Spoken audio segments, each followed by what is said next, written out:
Hello my CLAT aspirants. So भाई CLAT का form तो हो गया था आउट और आप लोगों ने भरते भी जा रहे होंगे और उसकी प्रिपरेशन तो आप हमारे साथ कर ही रहे हैं और आपको पता है कि हम लोग आपके साथ हमेशा हैं और आपके साथ बने रहेंगे जब तक आप एनएलयू में ना पहुंच जाएं। इसीलिए हम हसल बैच और आपके लिए वो टॉप रैंकर्स 50 का वाला बैच लेके आ रहे हैं, जो यहाँ पर आपको मिलेगी बेहतरीन प्रिपरेशन और अपने सपने को पूरा करने की एक बिल्कुल वो सीढ़ी तो नहीं कहूंगा, लेकिन एक ऐसा माध्यम जहां से शायद आप अपने उस सपने के और करीब जरूर पहुंच जाएं। तो सेशन के एंड तक जरूर बने रहिएगा।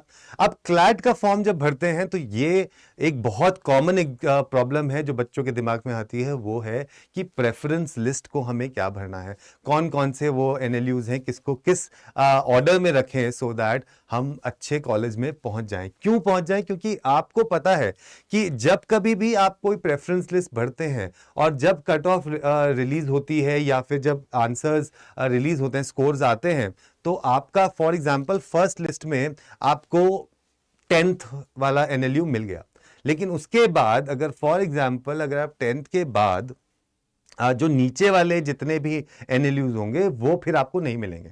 फिर आपका चांस होगा 10th के ऊपर वालों से ही जितना आपको मिलना है उनको मिलना। तो इसलिए आपकी प्रेफरेंस लिस्ट बहुत अच्छी और सटीक ढंग से बनी होनी चाहिए। शुरुआत के जो 10 कॉलेजेस हैं, मुझे लगता है उनमें प्रेफरेंस लिस्ट में दिक्कत शायद ही किसी को होती हो, क्योंकि वो सारे टॉप वाले एनएलयूज हैं और उसमें आप आराम से भर भी देते हो। लेकिन 10 के बाद वाले जो एनएलयूज होते हैं उनमें होती है हमें प्रॉब्लम, और वो हमें ठीक से भरने चाहिए सो दैट एटलीस्ट हम एक अच्छे कॉलेज में जाके पढ़ सकें। तो इसी के लिए आपके लिए ये प्रेफरेंस लिस्ट में आज लेके आया हूं जो आप भर सकते हैं। फिर भी अगर आपको कोई प्रॉब्लम हो, समझ ना आए, कुछ क्वेश्चन आ जाए दिमाग में, तो आप कमेंट करके मुझसे जरूर पूछ लीजिएगा, लेकिन प्रेफरेंस लिस्ट को ढंग से अच्छे से जरूर भरिएगा। तो प्रेफरेंस लिस्ट में सबसे पहला नाम एनएलएस बैंगलोर का आता है, ये सब हमें पता ही है, और दूसरा नाम भी हमें पता है कि कौन सा आता है, और इन्हीं में हम जगल करते रहते हैं, ऊपर नीचे करते रहते हैं कि कौन सा भरें कौन सा भरें। लेकिन जनरली ऊपर हम एनएलएस बैंगलोर को बोलते हैं पहली प्रेफरेंस, और दूसरा प्रेफरेंस हम देते हैं नालसार हैदराबाद को। ठीक है, तो अगर हमने नालसार हैदराबाद को सेकंड दिया, फर्स्ट को हमने बैंगलोर दे दिया। क्यों दे दिया? क्योंकि पुराने हैं और काफी टाइम से चलते आ रहे हैं और काफी टाइम से अच्छा अच्छा काम इसमें वो लोग कर रहे हैं, प्लेसमेंट्स वगैरह सब कुछ दे रहे हैं। तो ये दो तो आपके बाय डिफॉल्ट आप वहां पर डालते ही डालते हैं। फिर तीसरे और चौथे नंबर पे हम देते हैं कोलकाता एंड जोधपुर। अब ये दोनों के दोनों जो कॉलेजेस हैं आपके लिए, कोलकाता एंड जोधपुर, अगेन मैंने नंबर इस पे इसलिए नहीं लिखा है, अगेन आप इसमें जगल कर सकते हो डिपेंडिंग ऑन वेरियस फैक्टर्स। अब वो फैक्टर्स क्या हो सकते हैं? आप इसको देख सकते हो कि आपकी खुद की लोकेशन कहां है, आप देख सकते हो प्लेसमेंट को देख सकते हो। तो मोरलेस इन चीजों के ऊपर आप इंफ्रास्ट्रक्चर को देख सकते हो, फैकल्टी को देख सकते हो। ये चीजों के बेसिस पे आप इसको थर्ड फोर्थ पे इंटरचेंज करके भी लिख सकते हो। इसको थर्ड दे दो तो इसको फोर्थ दे दोगे, इसको आपने थर्ड दिया तो आप कोलकाता को फोर्थ दे सकते हो। This is how you can choose between Kolkata and Jodhpur. उसके बाद आता है आपके पास Gandhinagar and Bhopal. So fourth तक हमने देख लिया। फोर्थ के बाद आपके पास आता है फिफ्थ और सिक्स। तो फिफ्थ और सिक्स पे गांधीनगर एंड भोपाल आता है। ठीक है, तो आप इन दोनों में से भी देख सकते हैं कि आपको क्या कहते हैं, दोनों का more or less placement is almost similar. अच्छे से आप पढ़ भी लेंगे, plus reputation in the market is also pretty decent for them. So these are fifth and six, that is Gandhinagar and Bhopal. Then seventh and eighth पे you have Raipur and Orissa. ठीक है, तो आपके पास ये दो कॉलेजेस हैं जो रायपुर एंड उड़ीसा पे हैं। इनको अगर आप सेवेंथ एंड एट्थ पोजीशन पे रखते हैं तो आपके लिए बिल्कुल ठीक रहेगा। प्लस आपको एक अच्छा चांस भी है, क्योंकि प्लेसमेंट्स के नाम पे भी देखें, इंफ्रास्ट्रक्चर के नाम पे भी देखें, तो these are good and pretty decent से कॉलेज हैं और आपको अच्छा सा यहाँ पर से पढ़ के मजा भी आएगा। ठीक है, तो ये आपका इधर रह जाएगा। उसके बाद आते हैं हम मुंबई एंड लखनऊ। अब मुंबई और लखनऊ में आप मतलब इन दोनों में से कोई भी रख सकते हैं। लुकिंग हियर मुंबई थोड़ा सा ल्योरिंग सा लग सकता है बच्चों को कि भाई मुंबई है तो, बट इनको अभी जगह अलॉट हुई है बट कॉलेज अभी इनके पास है नहीं, तो ये कॉलेज वहां पर मुंबई में नहीं पढ़ रहे हैं, राइट। और आरएमएल लखनऊ जो है वो मतलब डिपेंड करता है कि अगर आप यूपी की साइड के हैं और तो और आपको वहाँ पर मिल रहा है लखनऊ में, तो आप जाके लखनऊ में पढ़ सकते हैं, but otherwise these are the colleges that you can pay attention to for these two position, that is 9th and 10th। उसके बाद रेस्ट इन द लिस्ट में जो ज्यादा प्रॉब्लम आती है हमारे लोगों को is between these colleges. 10th तक तो हम फिर भी भर लेते हैं और 10th में देख भी लेते हैं कि भाई यहाँ पे ये दिक्कत आ रही है या इनमें ये मेरे सेट प्रेफरेंसेस हैं। लेकिन 10th के बाद 11 से आगे तक में जो हमारी एक लिस्ट होनी चाहिए according to us is this, कि आपके पास Patiala, Kochi, Patna, Ranchi, Nagpur, Assam and Visakhapatnam. These should be your preferred list of colleges जो आप अपने preference में भर सकते हैं as far as CLAT 2024 is concerned। मैं यहाँ पर लिख भी देता हूँ आपके लिए। तो अगर आप चाहते हैं कि CLAT 2024 में आप भरें तो this should be your list for 11, 12, 13, 14, 15, 16, 17। अब मैंने जैसे आपको बताया कि जब आप प्रेफरेंस लिस्ट भरते हो तो प्रेफरेंस लिस्ट में आपके बहुत सारे फैक्टर्स होते हैं। First factor is of course your proximity, आपका खुद की जगह कहां पर है। अगर आप नॉर्थ इंडियन हो तो आप प्रेफर करते हो कि आपको नॉर्थ इंडिया के कॉलेजेस मिल जाएं, जनरली प्रेफरेंस रहता है, राइट। अगर आप सेंट्रल इंडिया के हो या फिर अगर आप ईस्टर्न साइड है, वेस्टर्न साइड है, तो उसके बेसिस पे भी आप देख सकते हो। प्लस दूसरी जो चीज आपको ध्यान में देनी चाहिए इज अबाउट द फैकल्टी, कि कौन सी फैकल्टी के हिसाब से कौन सा कॉलेज ऊपर नीचे है, but then these are the best colleges in this particular rank. उसके अलावा आप देख सकते हो इसका इंफ्रास्ट्रक्चर के साथ साथ आप देख सकते हो the age of the institute, कि एज ऑफ द इंस्टीट्यूट कितना है, पुराना है।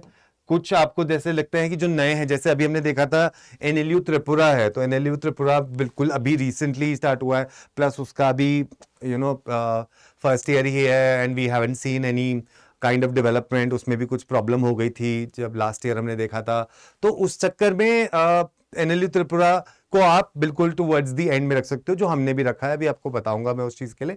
तो उस हिसाब से आप अपनी प्रेफरेंस लिस्ट को ध्यान में देखकर देख सकते हो एंड बेस्ड ऑन दैट अपने कॉलेजेस को जो लिस्ट है उसको आप चूज कर सकते हो, ठीक है।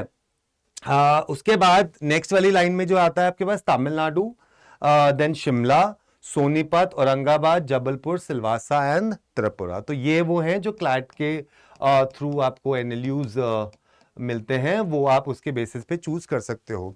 एक और फैक्टर जो आप अपने ध्यान में रख सकते हो कि अगर एक ही स्टेट में एक से ज्यादा कोई एनएलयूज हैं तो उसके ऊपर थोड़ा सा ज्यादा प्रॉब्लम हो सकता है। जैसे फॉर एग्जांपल अगर हम महाराष्ट्र की बात करें तो महाराष्ट्र में आपका औरंगाबाद भी हो गया, इससे पहले भी हमने देखे थे कि वहां पर आपके पास और है, देखो Nagpur also is there and then Mumbai also is there.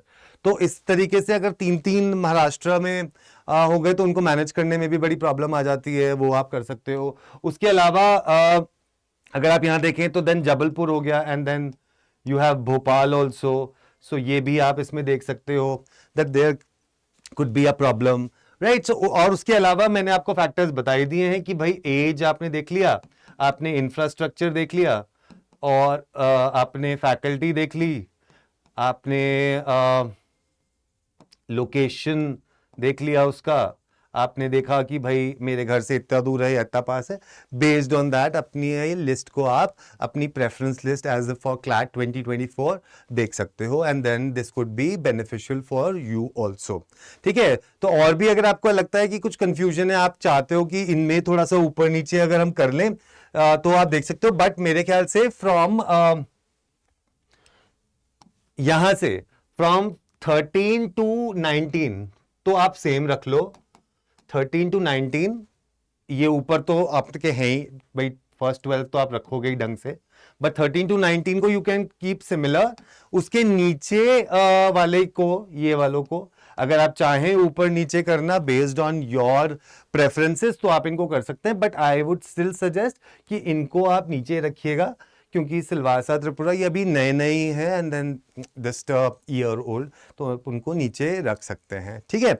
और अब इसकी प्रिपरेशन, भाई प्रेफरेंस लिस्ट तो हमारे को पता चल गई कि हमें प्रेफरेंस लिस्ट ये है, तो तैयारी करते रहिए। बहुत टाइम पे ऐसा भी आता है कि कहीं ना कहीं थोड़ा सा लल पीरियड आ जाता है आपकी उसमें प्रेपरेशन में, और आपको लगता है यार कुछ हो ही नहीं रहा है, मेरा मार्क्स स्टक हो गए हैं, ऊपर नींद जा रहे हैं, जितना स्कोर आ रहा था वो एक स्टैग्नेंट सा हो गया है, तो ऐसा घबराने की बात नहीं है। ऐसे बहुत सारे लोगों के साथ होता है, चाहे वो इंग्लिश में हो, चाहे वो क्रिटिकल रीजनिंग में हो, लीगल में हो, करंट अफेयर्स में हो, सब सेक्शंस में ऐसा हो सकता है। ठीक है, तो मैथ को भी निग्लेक्ट मत करिएगा, मैथ करते रहिएगा, इंग्लिश और क्रिटिकल रीजनिंग के पैसेजेस को ढंग से करिए। आपको पता है कि क्रिटिकल रीजनिंग, इंग्लिश और लीगल रीजनिंग को मिला के आपके पास बहुत सारे पैसेजेस आते हैं, और इसमें रीडिंग आपको काफ़ी कुछ करनी पड़ती है, और यही वो सेक्शंस हैं जो आपके स्कोर को इन्हांस भी करेंगे। तो इसलिए उनको पढ़ते रहिए, ध्यान से अच्छे से पढ़ते रहिए, तो आपको फ़ायदा होगा उस चीज़ का। और प्लस ट्रस्ट मी, अगर अभी कभी भी ऐसा कुछ आए कि मोटिवेशन में प्रॉब्लम आ रही है, मोटिवेटेड फील नहीं कर रहे हो, डिस्करेजमेंट हो रहा है, लग रहा है कि मेंटल ब्लॉक आ गया, please get in touch with me, I am always there for you. Comment करके ज़रूर बताइएगा कि कुछ ऐसी चीज़ है जो आपको प्रॉब्लम या फिर परेशान कर रही है, तो हम उसका साथ में मिलकर सोल्यूशन ज़रूर निकालेंगे। प्रैक्टिस करते रहिए, एटलीस्ट 2 मॉक्स ज़रूर लीजिए, और उसका एनालिसिस ज़रूर करिए, सेक्शनल टेस्ट लीजिए। तो अगर आप 5 दिन सेक्शनल टेस्ट ले रहे हैं तो बचे हुए 2 दिन आप अपना मॉक टेस्ट दे सकते हैं। बाकी नोट्स बनाते रहिए, आखिरी में रिवीजन नोट्स में बहुत काम आएंगे वो। और बस नेगेटिव मत होइए, पॉजिटिव सोचते रहिए, इंतज़ार करते रहिए। आशीष गर्ग नाम है, आशु भैया आप बुलाते हो, हैप्पी सर बुलाते हो। सेशन है हमारा, हसल बैच आ रहा है हमारा, हसल बैच आप जाके ले सकते हो, कोड लगा सकते हो Y713, जहाँ पे आपको डिस्काउंट मिल जाएगा। आप को एक टॉपर्स बैच के लिए भी हम बता रहे हैं, जो 1 सितंबर से हम स्टार्ट कर रहे हैं। आप अगर हमारे पेड बैच स्टूडेंट हो और आप हमारे मॉक्स में अगर आपको 75 से ऊपर पाते हो 3 मॉक्स में, तो आपको चांस मिलता है to study with us in the toppers batch also. तो ये सारी चीज़ें हम आप लोगों के लिए कर रहे हैं, बिल्कुल भी घबराओ मत, साथ में हूँ मैं आपके। तो जल्दी से जुड़ जाओ हमारे हसल बैच के साथ, कोड लगा लो Y713 और मैक्सिमम डिस्काउंट पा जाओ। ठीक है, तो ऑल द बेस्ट, पढ़ते रहो और बस ऐसे खुश भी रहो, ज़्यादा सोचने की ज़रूरत नहीं है, निकल जाएगा पेपर। ठीक है, चलो फिर मिलेंगे अगली वीडियो में, तब तक के लिए ख्याल रखो। जय हिंद, जय भारत।